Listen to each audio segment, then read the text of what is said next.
Greetings, everyone. This is Rock and Roll Spock Ninja with the Weekly Comic Book Runner. We've covered this week's X-Men books as well as this week's new Star Wars title. Now it's on to this week's SpiderMan books, as well as one of Magic books from June. So kicking things off, we've got Amazing Spider-Man number 4. Where we left off, Peter had been taken captive by Tombstone and beaten severely, and Tombstone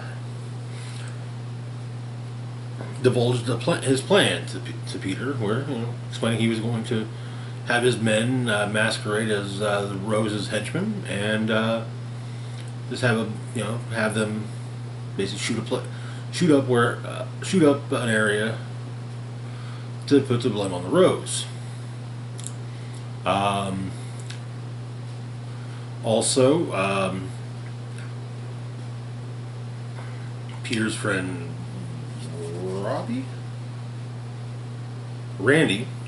Peter's friend Randy Robertson had proposed to Tombstone's daughter Janice, or rather Janice proposed to Randy, and it seemed as though also Peter's outstanding medical debt was paid off by apparently Mary Jane's new boyfriend. Oh, and White Rabbit had basically taken Robbie Robertson prisoner to go to see Tombstone. So we begin in Soho.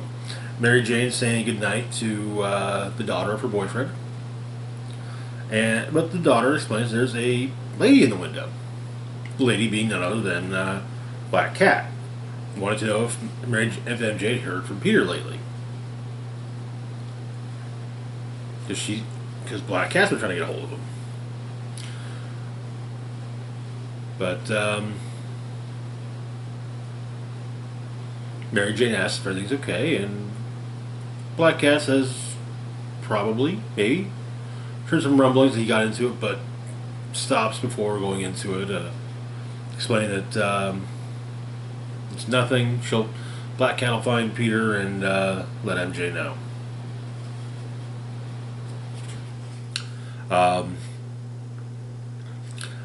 But Peter's got a plan. The chains are strong, he thinks they're made of titanium. They won't budge. But he figures once the gunman's finger gets on the trigger, his spider sense will go off, and he'll have basically just one shot to get his roll over and get his web shooters up and web everybody up. But his spider sense isn't going off because Kareem enters. Kareem being the henchman of the Rose that Peter pulled out of a burning car. And, well, Kareem's not going to have the Rose's henchmen put down, basically kill Spider-Man execution style. It's a polite thing for the guy that saved your life. He smacked down some of the Rose's henchmen.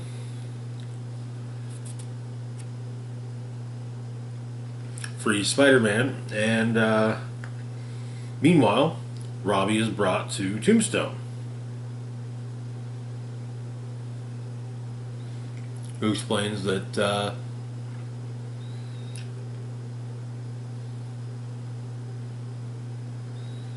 who tells Robbie that his son Randy is about to marry Tombstone's daughter Janice, which catches Robbie by surprise. And Tombstone says that since they've known each other since him and Robbie have known each other since they were kids, and well, Robbie never wanted anything to do with Tombstone. Well, people are going to talk, which makes Robbie a loose end that needs to be tied up. But Spidey goes from the subway tunnels in through the building to try and stop the pending massacre. Randy and Janice are on their way, or they've just gotten through the Lincoln Tunnel. Randy's trying to call his dad, but to no avail.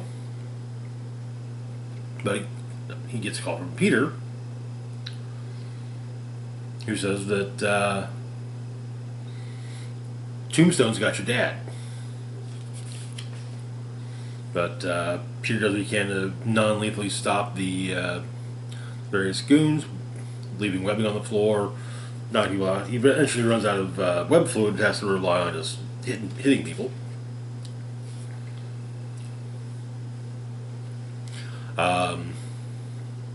Randy and Janice make it to Harlem. Randy bursts in the door.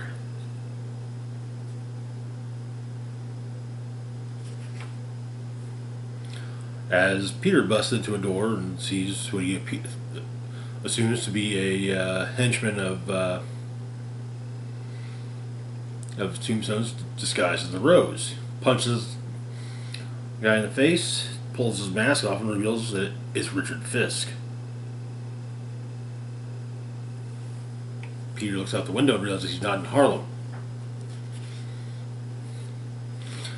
Meanwhile, back with Tombstone and Robbie, they're Robbie's having a cup of coffee, and it seems as though Tombstone's having a drink.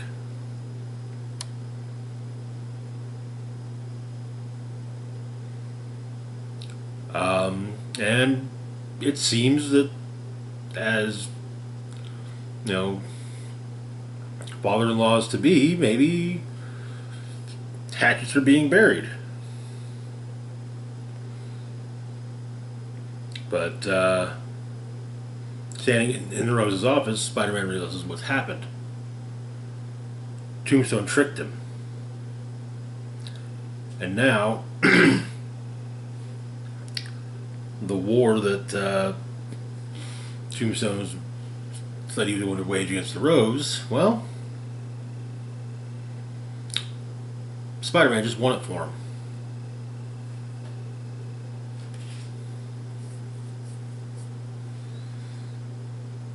But when Janice bursts into the room with behind Randy, she does ask her father about his war, and Tombstone tells her that he decided there were things in his life he wasn't ready to give up, so he left it to the proper authorities. That is where the issue ends.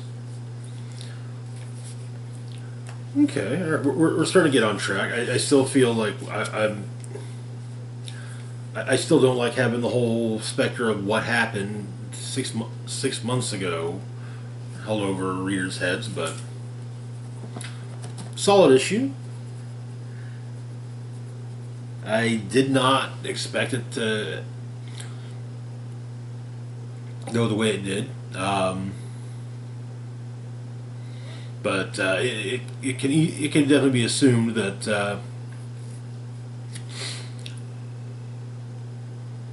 the plan was for Kareem to free Spidey rather than actually be shot in the tunnel. So whether or not Kareem was in on the plan, that's anyone's guess. But moving on to our next book, we've got Miles Morales' Spider-Man number 39. Where we left off during his travels through the multiverse, or during their travels through the multiverse, Miles and Shift ended up on an Earth that where Miles' clone Selim killed Miles and basically took over Brooklyn and erected a dimensional barrier around it. Called it the Empire of the Spider. And now, years in the future, Miles and Shift have arrived and are standing with General Gank, who leads the Resistance, alongside Billy, Miles' sister. And they discovered the source, how it is that Selim is able to continue to look young and spry for all these years. He's siphoning blood and bone marrow from Peter Parker.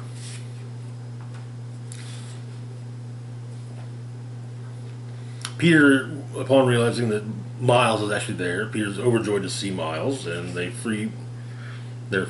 But turns out that Mind Spinner is also still around in this reality, and some of Sealam's guards have sent come in with Mind Spinner to deal with the resistance.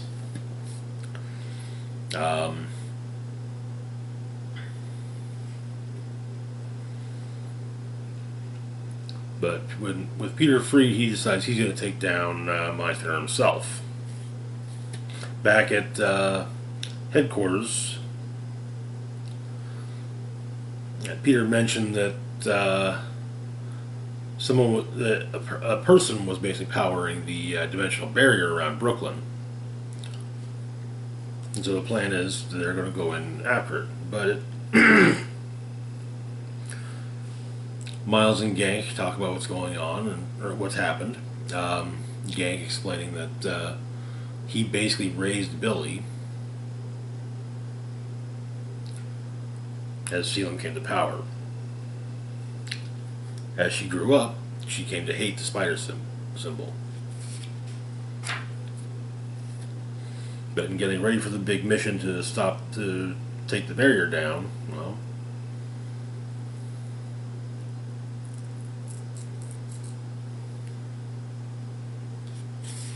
and so get a little bit of downtime with the members of the Resistance.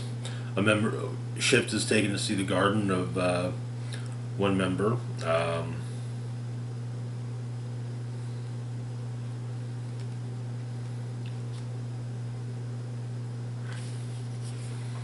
And the assault begins. They go through the tunnels. When they burst into the building, they're met by drones, including flying drones. So they're taken out by the Resistance. And they burst into the chamber where it controls the dimensional barrier, and it's being powered by Prowler, Miles' Uncle Aaron. And that is where the issue ends. Interesting. One of the points that is made with Gank talking about the intervening years is that Billy doesn't know that she's Miles' sister. That Sealam is a clone of her brother. So, moving on to our next book, though, we've got Miles Morales, Spider-Man, and Moon Girl. So this is the first in a series of one-shots.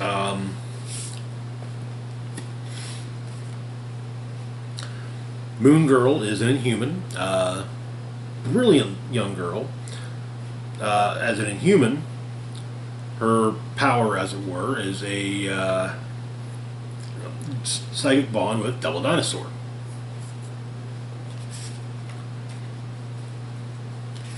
So the issue begins with Moon Girl trying to stop a thief in the Lower East Side. Devil Dinosaur shows up, but then suddenly disappears, and the thief takes his loot and runs away.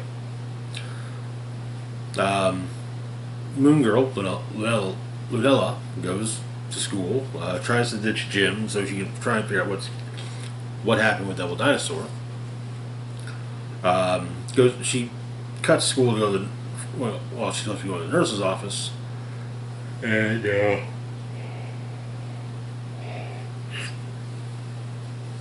gets no leads looking into things. But she manages to forge a invitation letter to Brooklyn Visions Academy.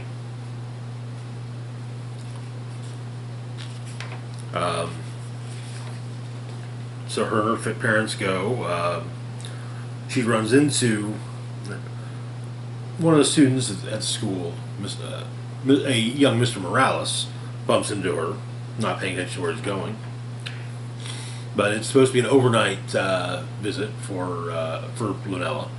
So she locks herself in the information center and sets up an algorithm, tries to figure out where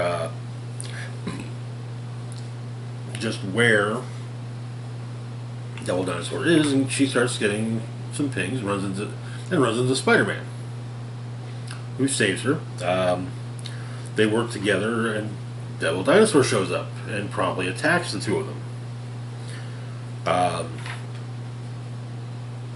They manage to get it, but Spider-Man points out that Devil Dinosaur is melting, and then he explodes.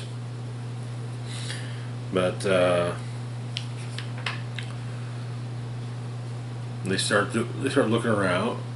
They start doing some digging, and they find that at least somewhat involved in the whole mess are Black Ant and Taskmaster,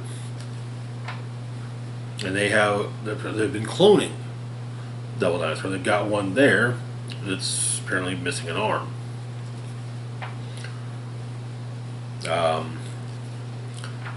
The two mercenaries are taken down, and the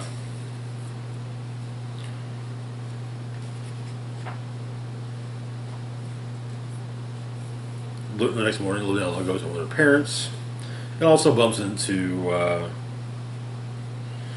and once again bumps into Miles in the hallway. Being fairly certain that he's Spider-Man, she says something which catches his ear, but he doesn't give it away.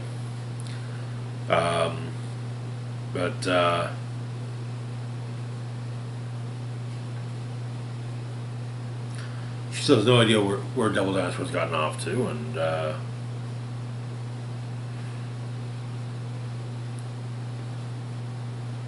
she does know she definitely has to stop the cloning.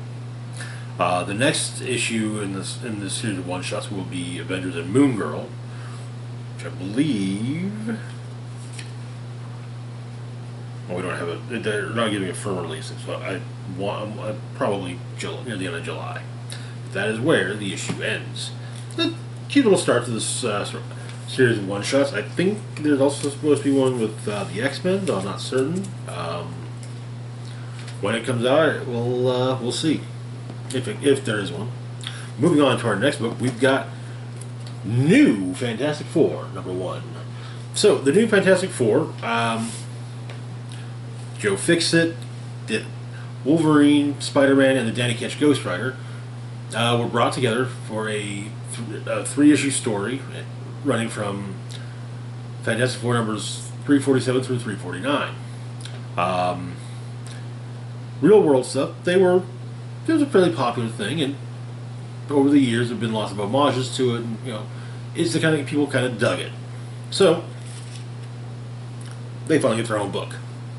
I'm not sure if it's an ongoing or if it's a mini-series, but we'll find out. So we begin years ago with a nun confessing to a priest. The priest, a priest comes to her and suggests they speak in his office, and it turns out that, the priest she was confessing to was dead in the confessional.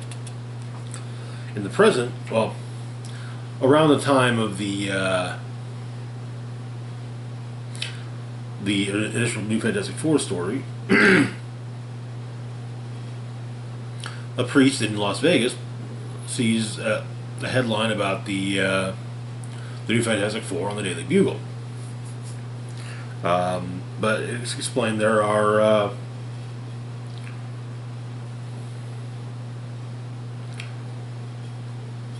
there's quite the community of people living in tunnels underneath Vegas, and this priest does what he can to help them.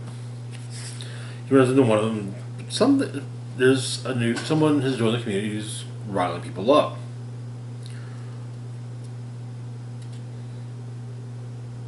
The priest goes to investigate. We learn the priest's name. His last name is actually Priest, so he's Father Priest. But it turns out that the person getting everyone all riled up appears to be at least a demonically possessed person, or just a straight up demon. The father runs out and realizes that this is way above anything he can deal with, but maybe some superheroes could. So I mean, then he looks at that Daily Bugle headline and the accompanying picture and notices one of these new Fantastic Four guys has a flaming head. Maybe that'd be maybe a team would be up his alley. But apparently, Joe Fixit has gotten a plane organized for the other three members of the UFF, or at least for Wolverine and Spider-Man. Before the two of them met up on the roof of the Daily Bugle, Wolverine wasn't too happy with the fact that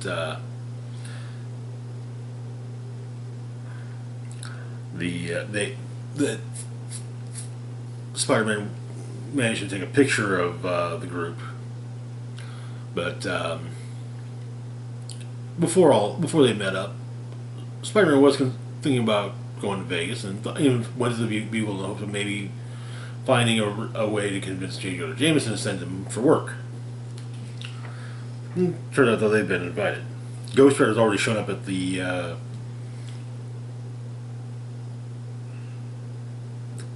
Coliseum, the casino that Joe Fixit holds court in, having been invited.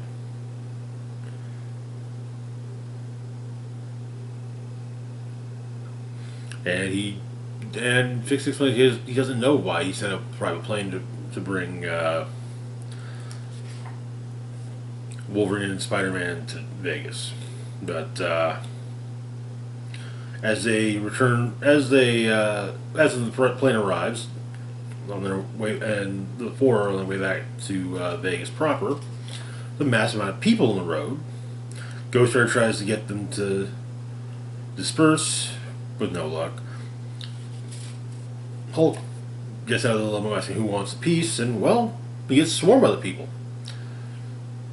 Spidey and Wolverine get out, with Spidey insisting that Wolverine use non-lethal force. Ghost Rider kind of as a half transformation, is able to see that some of the people attacking seem to be at least demonically possessed.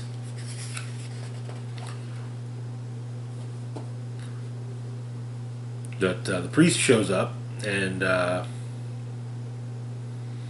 explains that the coincidence that he had seen that thing in the paper and was hoping that and wished that the new FF would show up. And here they are. But among the things on their way to Vegas, Joe Fixit explained that crime's been going up. It started small, but now it's become murder.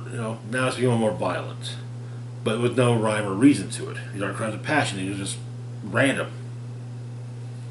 And so, the new FF and Father Priest escape, and the Father takes them to the tunnel entrance.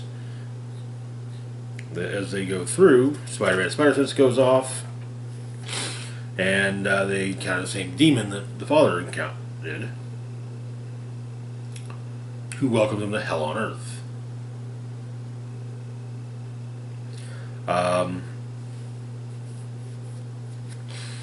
The Father Priest shouts, "Get us out of there!" up here, and suddenly he's in Reno. While Spider-Man, Hulk, and Wolverine end up in Four Freedoms Plaza. Ghost Rider, however, is still there with the demon. And that is where the issue ends. Like I said, I'm not sure if this is supposed to be a miniseries or an ongoing. I'll have to check the previews, see what they say. But good start. I imagine it'll turn out that the priest, Father Priest, has some sort of wish-based powers, but I guess we'll find out. Moving on to our last book for the moment, we've got Magic the Gathering, The Hidden Planeswalker, number 3. Yes. So where we left off, Liliana Vess was investigating a memory that she had managed to unearth while on Amonkhet, while subduing Marit Lage. She did some searching in it, and ran afoul of Tezzeret. Ended up on the planet of Akan, where she freed a a Planeswalker who had been encased in ice. This Planeswalker, her big thing is amplifying the magic of others. So Liliana takes down Tezzeret, and then 2 weeks later, at Strixhaven,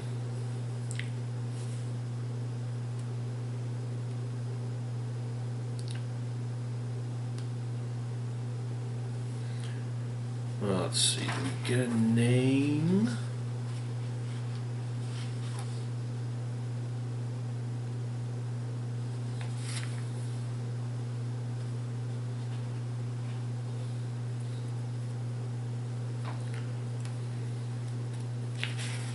But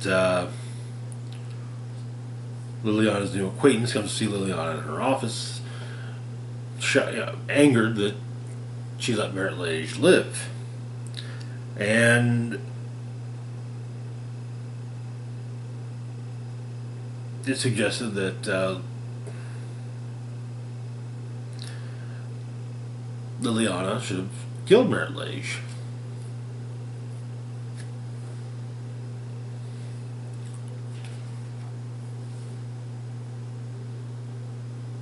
But Sonia, well, yeah, she avoids Liliana for a while,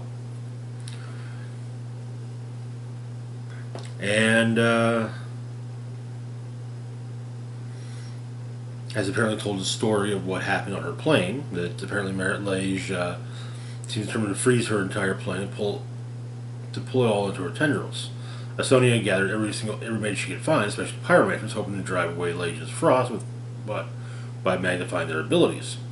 But their world never produced many fire mages, and most were lost in the wars they've suffered, so her efforts failed. But Liliana explains that no, that's not the case, because most of what she said is a lie.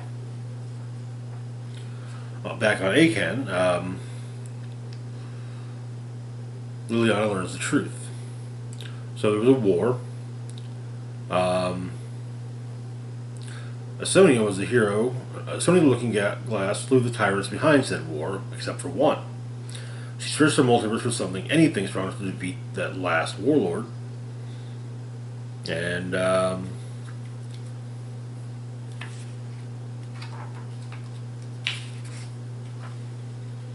found Merit Lage.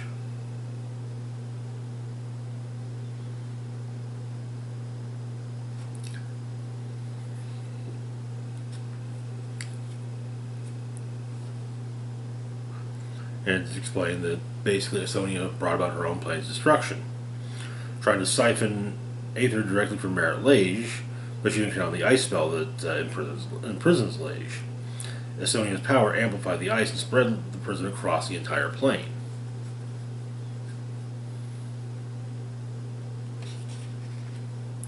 But Sonia goes to Amonkhet, trying to, maybe hoping she could figure out a way to deal with Merit Lage.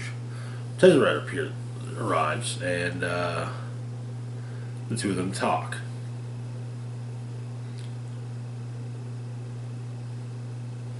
And Tezzeret attempts to forge an alliance with Sonia, even being honest that he likes power and believes that Lage should be harnessed as a source of power.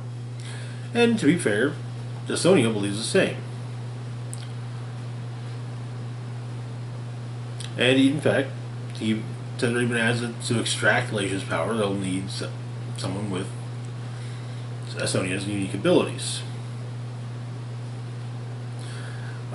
He does state that all Liliana is keeping Sonia in her debt to keep both of them weaker than herself.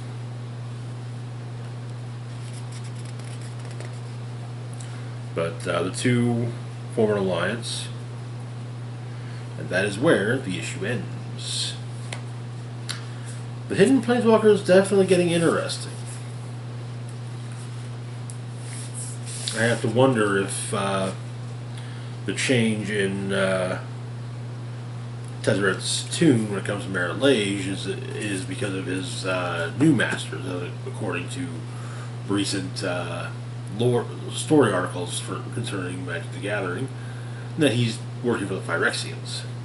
But anyway, that is going to do it for now. As always, feel free to like, share, and subscribe. Links to my Facebook, Twitter, Patreon, and PayPal can be found in the description box down below. This is Rock and Roll Spock signing off, saying live long and rock hard.